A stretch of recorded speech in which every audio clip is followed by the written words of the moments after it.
बहुत समय पहले की बात है। एक छोटे से गांव में रामू नाम का एक गरीब किसान रहता था।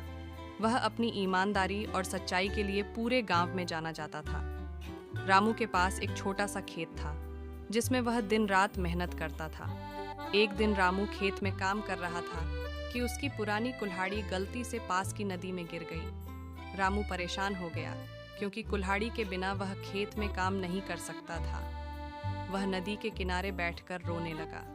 उसकी सच्चाई को परखने के लिए नदी के देवता प्रकट हुए। उन्होंने रामू से पूछा, तुम क्यों रो रहे हो?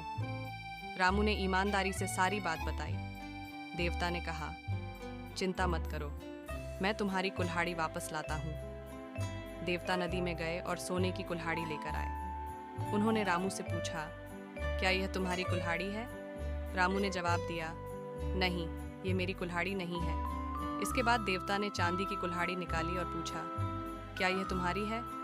रामू ने फिर से इनकार किया। अंत में देवता ने लोहे की कुल्हाड़ी निकाली।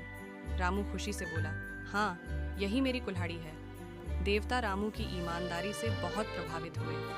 उन्होंने रामू को उसकी लोहे की कुल्हाड़ी के साथ साथ सोने और चांदी की कुल्हाड़ी भी उपहार में दे दी। रामू खुशी खुशी घर लौट आया। जब गांव वालों को यह बात पता चली, तो उन्होंने भी ईमानदारी और सच्चाई का महत्व समझा।